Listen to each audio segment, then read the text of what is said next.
title of this writing is Married to Misery Demands Divorce. You just can't separate from your misery. You need a clean break. Married to misery is being married to the thoughts in your mind and the story on your lips. The minute you stop casually dating your thoughts and marry them, that's when your heartaches begin. I got an email one day from a woman with a litany of woes she was experiencing. It was a deeply stained laundry list of why she was the way she was. She was so invested in her relationship with misery that she didn't recognize that she was torturing and keeping herself in place with her thoughts. Here's an excerpt. My problem wasn't originally weight. I have had several childhood tragedies, and my father died when I was a senior in high school. 6 months from his funeral, I had managed to gain 6 sizes. My first year of college, I lost most of it and managed to be pretty okay with myself. I traveled abroad and became a fairly confident individual once more. After my second study abroad, I returned home and started to work once more.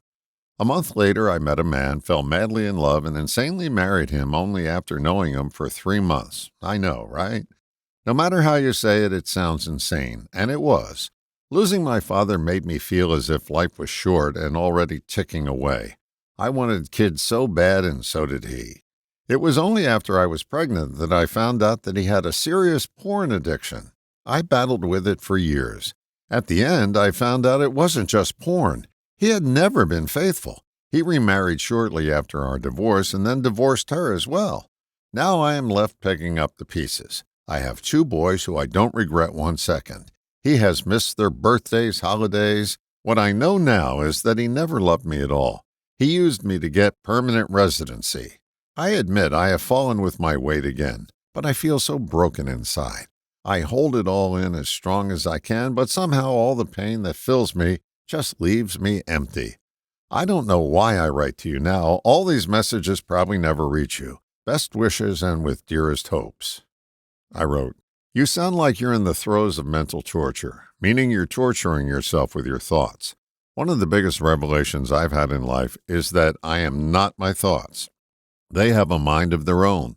We confuse ourselves with our thoughts about ourselves. We're not our thoughts, but rather the observer of our thoughts. The observer is the real us. When you observe, you don't engage, you just watch. Take a moment and observe your thoughts. They'll go on without your participation. Like I said, they have a mind of their own. The minute you start a debate inside your head with one of your thoughts, you get sucked back into torture. You can decide that you want to fight with your thoughts the rest of your life, or you can observe them and not engage. By doing so, you'll have a lot more peace and a lot less drama in your life. You're also locked in by your story. You've told it so many times, and that just keeps it alive. You need to retire your story. It doesn't serve you. It will only keep you a victim. Stop telling your story and watch your life start to change. People are tired of hearing it, and you're tired of telling it, but your mind thinks if you tell it one more time, then you'll get the solution. It doesn't work that way, never has, never will. The weight of the world is putting weight on your body. You're weighing yourself down with your thoughts and your story. Begin observing your thoughts and stop telling your story, and watch transformation enter your life. And that's how I responded. When you stay married to your story, you stay married to your misery. Every time you tell it, you revivify all the pain from the original occurrence and live it all over again. There's nothing therapeutic about telling your story for the umpteenth time.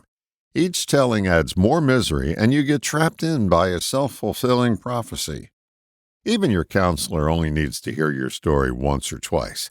If they keep encouraging you to tell it, you have a counselor who's not only adding to your misery, but getting paid for it. Every one of us has a tale of woe, some worse than others, but it's the tail that wags the dog if we continue wagging our tongue.